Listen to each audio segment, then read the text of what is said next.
Johnny Kim.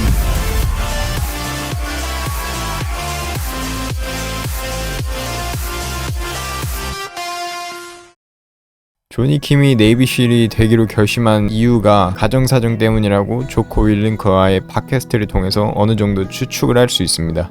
아시다시피 조니 킴은 재미교포 2세였고 아버지는 로스앤젤레스에서 술집을 운영하고 있었습니다. 하지만 아버지는 알코올 중독자였고 집에서 욕설과 폭언, 구타가 끊이지 않았습니다. 특히 어머니에게 말도 못할 고통을 많이 안겨줬고 조니 킴은 이러한 과정들을 봐가면서 커갔습니다. 이런 가학적인 폭력적인 아버지와 달리 조니 킴의 어머니는 아버지와 정반대인 분이셨습니다. 아이들을 정말 사랑했고 부모의 사랑이 무엇인지 몸소 실천해서 보여주는 그런 분이셨습니다. 이런 흑과 백, 천사와 악마의 개념이 어릴 때부터 조니 킴의 머릿속에서 점점 자라 커갔습니다. 조니 킴은 내 가족, 내 어머니, 내 동생을 지키고 싶다는 이 욕구가 조니 킴의 마음에서 꿈틀거리기 시작했습니다. 그러던 어느 날 I think it was February 21st, 2002. I was home with my mother, and it was during the day, and my father came home, and he was supposed to be at work, so I think it was a little surprising. And I remember when he came home, I could smell the whiskey on his breath, so I knew he was very intoxicated. And it was just, I could feel something was different this time. There was a tension, and I knew I had to stick around. And my mother was surprised and scared to see him there. And they went in the kitchen, and I stuck close by on the couch in the living room. And I remember my father came up to me, and some of the last words he said to me was, "I'm sorry, Jonathan." And he pepper sprayed my face. And then all I hear in the kitchen is my mother screaming for help and saying, "He's got a gun." So I then, fight or flight, you do what you need to do to protect the people you love. So I got up and I did my best to fight him and get that gun. And fought as hard as I could, as strong as I guess a 140-pound-year-old kid could do at the time. But I lost that fight. I still have a scar right around here from when my father was able to get a hold of a dumbbell nearby and smash my head in with it. And I think they kind of turned the fight, and he was able to get his gun out of his pocket. He shot it in the air, and it was, that was the first time in my life that I faced a life or death situation. And as you and I know, there were many more to come later, but for different reasons. But this was my first taste of it. And I don't know how, maybe by the grace of God or something that I said. I remember clearly pleading with him that we loved him and that he didn't have to do this, and that it wasn't. I clearly remember saying that it's not too late. Like this, you have the power to decide right now. It's not too late. And I think maybe clarity or grace, in a moment of clarity that my father found, he decided not to shoot us, not to kill us. And I told him to go run, just run. And he did. He left the back door, and that was the last time I saw my father. 하지만 이게 끝이 아니었습니다. After that, in the hysteria of that, my mother was on the phone and called 911 and screaming for help. And so eventually, ambulances came and police came, and I got my head stapled at the hospital. I came back, and the police were there, write a report. And I came back into my room, and I noticed that things had shifted. I have a closet that has access to the attic, and I noticed that furniture was moved in such a way to gain access to the attic. And I told police that I think my father's still in the house and he's in the attic. So they did what they're trained to do. They sectioned off the area and confronted my father, and one thing led to another. I wasn't there, but shots were fired, and my father was killed. 아버지가 사살된 이후로 조니 킴은 경찰서에 경위를 들으러 찾아갔습니다. The detective I talked to, he said, "Son, I'm sorry to tell you, but your father is dead." And this is one-on-one in a room. And I was just emotionless, just stone-faced. I take it that this is not bad news. Is this good? And I said, I'm just relieved, sir. 이 사건이 조니 킴에게 정말 큰 영향을 끼쳤습니다. It's just a day for so many reasons that helped me be reborn into the person I wanted to become, that I've always wanted to become my entire life. And I knew from there that maybe, just maybe, I had what it took to be a SEAL.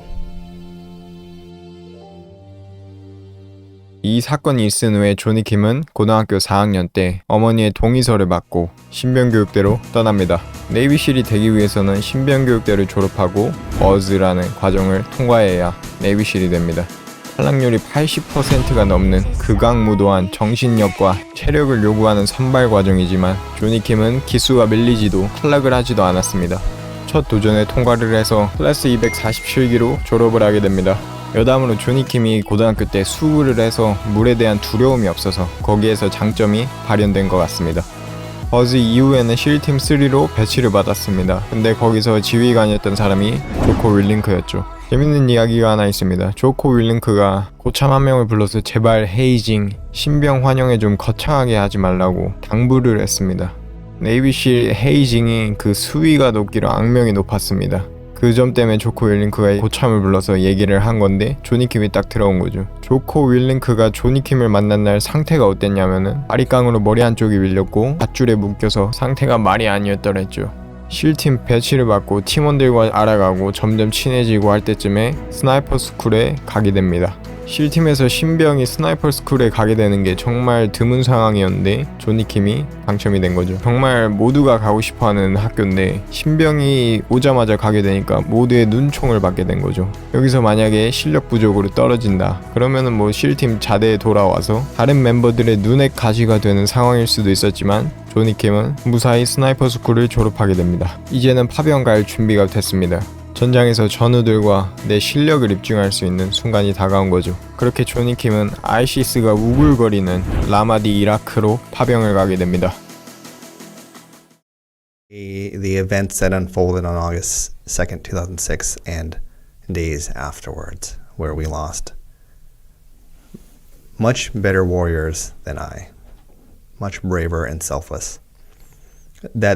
Those were much more formative in shaping what I do and will do for the rest of my life.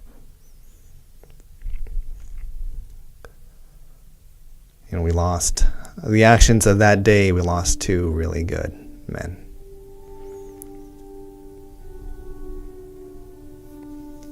I don't even know where to start.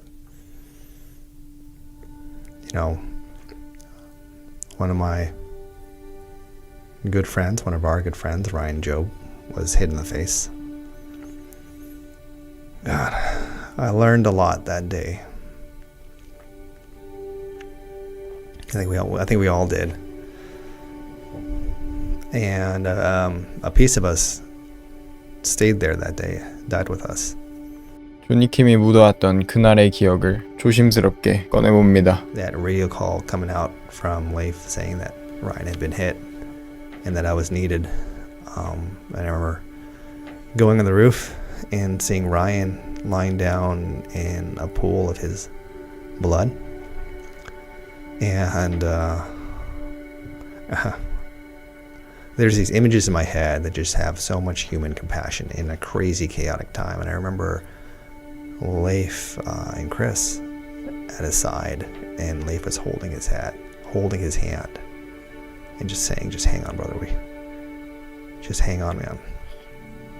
And I did the best I could to stabilize Ryan, but Ryan's a trooper. I mean, he was the best of us. Even then, not concerned about his own welfare, making sure that we were safe. We were being safe and staying low. 전장에서 라이언을 빼내서 주변에 있던 카팔콘 기지로 라이언을 살려내기 위해 최선을 다해 이동을 합니다. 안도의 순간도 잠시 이 결정은 조니 킴이 겪을 뼈아플 경험, 그에 상응하는 인생의 정말 중요한 교훈을 얻게 됩니다. And coming in, I knew that coming into this aid station at Cop Falcon was only going to hurt Ryan, and I was yelling at the Army guys. I mean, E1, E2 drivers who were just doing what they were told. I'm like, we need to go to Camp Ramadi right now to get to an OR. And they were telling me we need to stop off at this aid. We have orders to stop off at this aid station. And Ryan's on this cot, and I mean, there's no way to give definitive care. You can't even be sterile in this area. I mean, it's just a concrete room with no electricity. And he was trying to give an NPA, nasopharyngeal airway to Ryan, which is a little, remember the trumpet nose you put in, keeps an airway secure. But you never, ever give an NPA to folks listening to this who have any kind of medical background. You would never give an NPA to someone with suspected maxillary fractures, which is what Ryan certainly had after being shot through the left cheek, right around the left orbit. And I was top of my lungs arguing with this guy, this is not what he needed. Like, you should not do that. We needed to get to Camp Ramadi. And there was a certain power differential, right? I mean, I was E5, 21, 22-year-old kid, and I had this 04 who was telling me how things should be done. And Ryan's there, hearing all of this.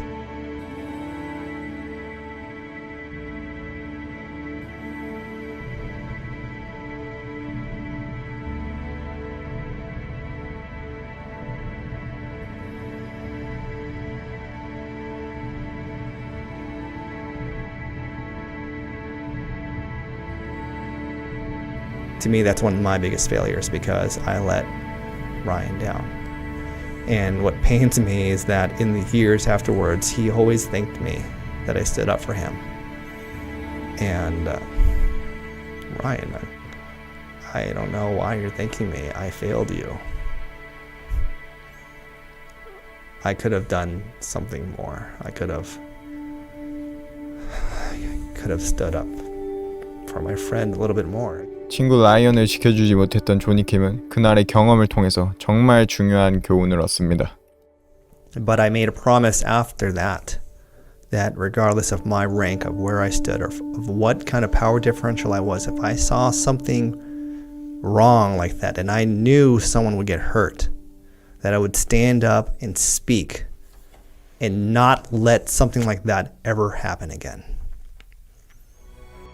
이 사건이 있은 이후에 조니 킴은 자신의 손에서 죽어가는 전우를 위해 아무것도 할 수 없었던 비참함과 더불어 군생활 동안 의무병으로 임무를 수행하면서 부상당한 전우의 생명의 불씨를 살려내는 경험 등을 통해서 조니 킴은 의학에, 특히 전장에서 가장 필요한 응급의학에 강한 열망과 끌림이 있었습니다. 1차 파병을 마치고 와서 한 번 더 파병을 간 후에 의학을 공부해 해군 의무장교로 복무하기로 결심합니다. 파병 기간 중에 해군에서 제공하는 부사관 장교전환 프로그램 STA-21을 신청했고 2차 파병 기간 중에 합격 통보를 받습니다. 이 프로그램이 해군에서 경쟁률이 정말 높은 프로그램이었고 당시에는 조코 윌링크가 완벽한 추천서를 써줬었죠. 근데 조니 킴이 합격한 프로그램은 4년제 대학교를 졸업하고 끝이 아니라 의대까지 어느 정도 학비를 지원하는 프로그램이었죠.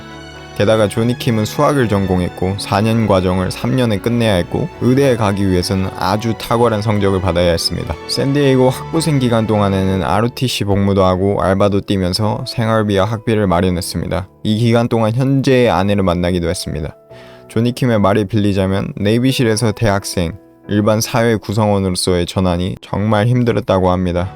네이비실에서 하던 행동, 말투가 사회에서는 흔히 쓰이지 않는, 때로는 용납되지도 않는 상황도 있었죠. 100여 개의 미션을 수행하면서 겪었던 전장에서의 초현실적 경험들이 현재에 와서 다시 생각을 해보니 당시 20대 초반이었고 조니 킴에게는 정말 무겁게 다가왔던 거죠. 내 가장 친한 친구, 동료들의 죽음은 그가 앞으로 평생 잊지 못할 아픔이었고 그 사람들의 목까지 살아야겠다는 생각으로 학업에 전념합니다. 2012년에는 4점 만점에 3.97 GPA로 샌디에이고 대학교 최우등 졸업을 하게 됩니다. 하버드, 존스 홉킨스 이외에 여러 의대를 지원했고 최종 하버드 합격을 통보받습니다.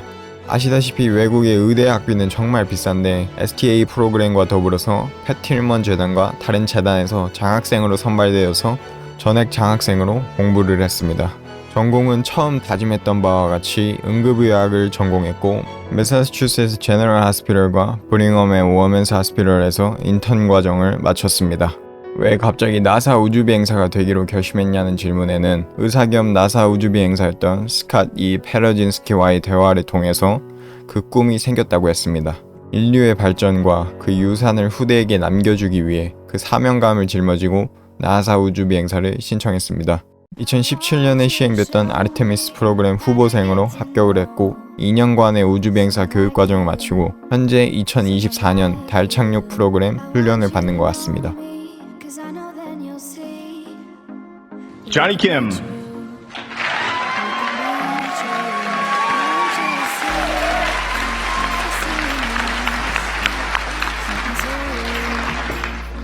Good morning, everyone. I'm Joshua Kutrick of Canada.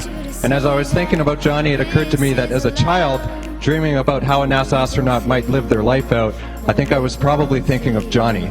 To me, he is the perfect manifestation of service above self, of service to one's country, of service to the operational mission. He's relentless in his pursuit of self-study and preparation and training. He's very quick to put others' needs above his own. And importantly, he's always been the calm in the storm. He's always been the cool and the collected voice in some of the more stressful and chaotic training situations that we're placed in as a group.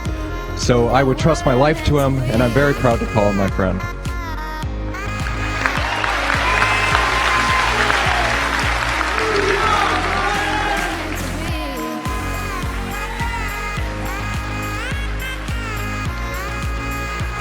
Ladies and gentlemen, the newest NASA astronaut, Jonathan Kim.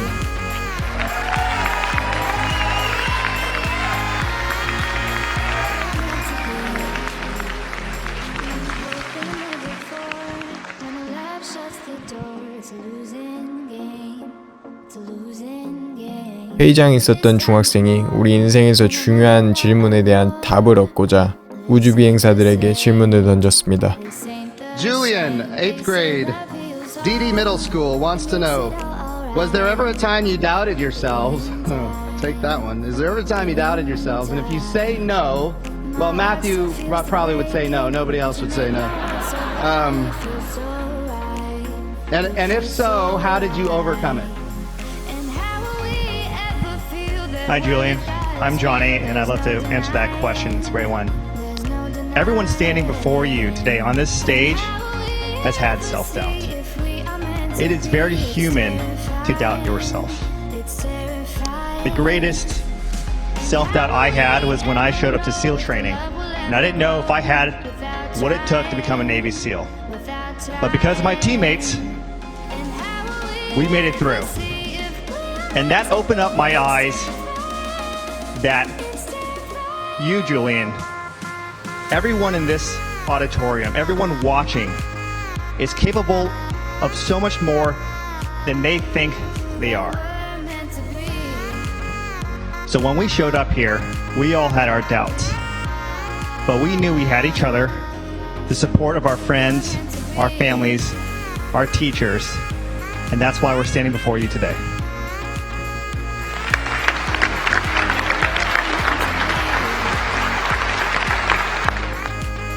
부와 명예, 사회적 명성이나 인정 이런 것을 바라면서 이 모든 것을 했던 게 아닙니다. 그저 묵묵히 내 앞에 있는 목표에 100%를 쏟아부었을 때 시간이 지나 뒤돌아보니 이 모든 것을 해내왔던 겁니다. 인간 승리 조니킴의 영상이었습니다. 어떻게든 어떤 의미로든 동기부여가 됐었으면 하는 바람입니다. 저는 다음 영상으로 다시 찾아뵙겠습니다. Just know me, 'cause I know then you'll see we can be true. We can be true.